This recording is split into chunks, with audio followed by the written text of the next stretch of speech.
I'd like to talk about something today that you can bring to your art, and that is a creative attitude.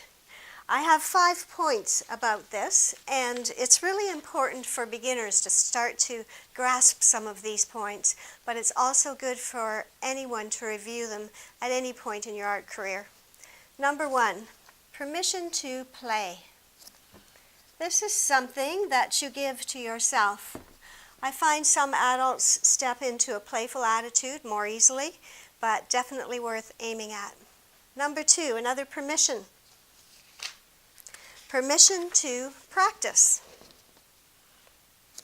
You need time with your art supplies where you let go of the finished product.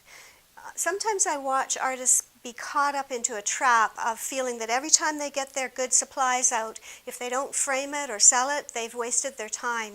And that's really an unnecessary pressure to put yourself under. You don't need to go there. Instead, give yourself permission to practice and use your good art materials during that time too, because student grade paints or surfaces don't behave the same as the good quality ones do. Number 3, perseverance.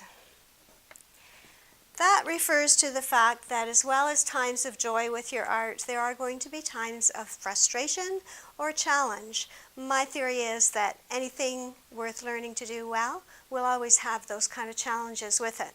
We would all like to have the kind of learning curve that does that, but in real life, I don't know anyone that learns that way. With most of us, it's more like this.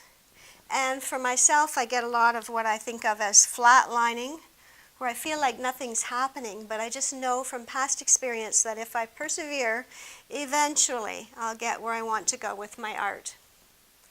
Number 4, this is an important one if you're in a classroom situation, or even if you just have some painting buddies that you like to get together with. And that is, compare yourself only with yourself. This is something that we know, but sometimes getting the information from our head into our heart takes some conscious effort.